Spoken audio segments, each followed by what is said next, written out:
Hi guys! Homemade oat milk will be the star of today's video, and it will be made featuring brand Jamaica products. It promises to be rich, creamy, and slime free. I'm your girl Kadisha. Follow back on me.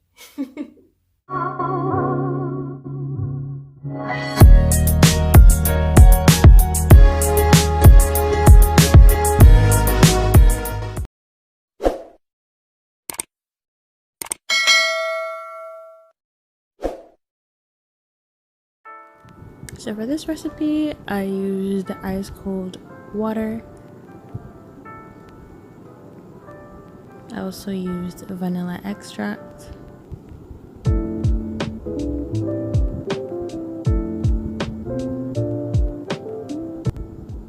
And of course, we had to add some oats in the mix.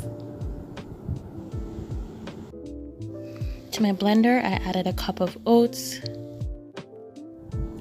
a teaspoon of vanilla extract. However, if it is that you really like the taste of vanilla and you want to go crazy, by all means, you can do that.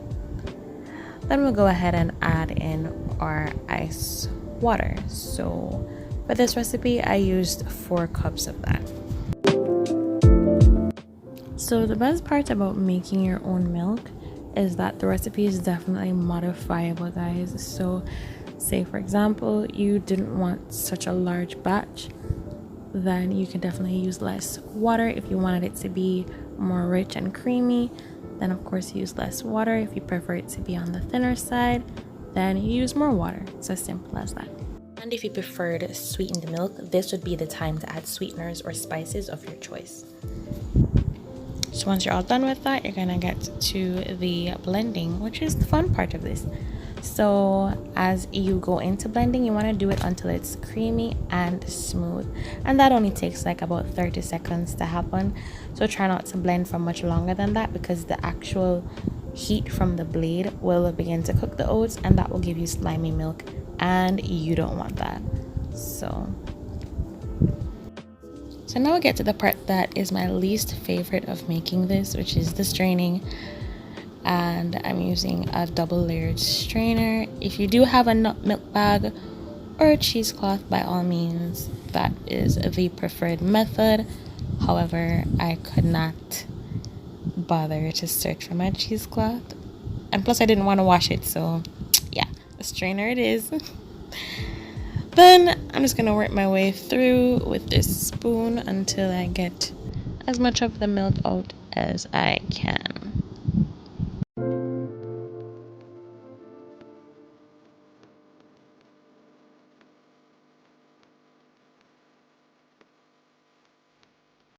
So once you're all done with that, you can go ahead and remove the pulp from the strainer, and you can use the pulp in oatmeal cookies or even as a binder in meatballs.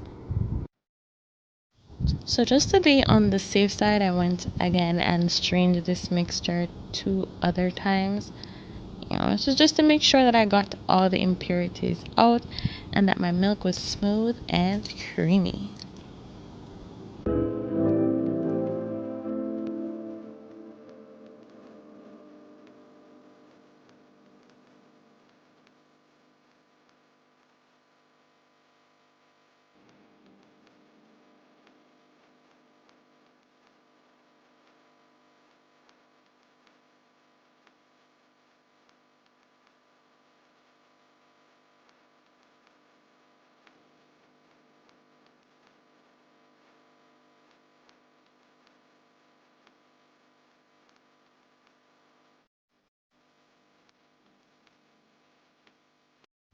So once that's all done, I went ahead and transferred the milk into my jug.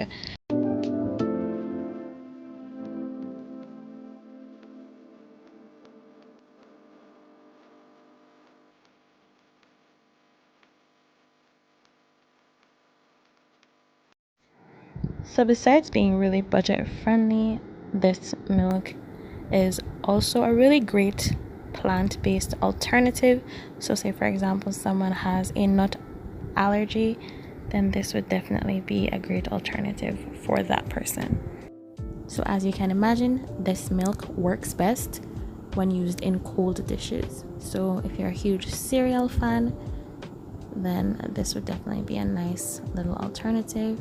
You can also be using your smoothie blends, and also if you like chia puddings and that kind of thing, then definitely this is the milk for you.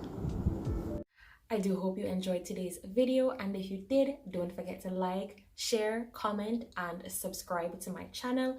Also, click the notification bell so that you can be notified when I upload a new video. Also, follow me on Instagram at Kadisha_Hansen for more frequent content. As always, at the corner of happy and healthy is where you want to be. See you in the next one. Bye.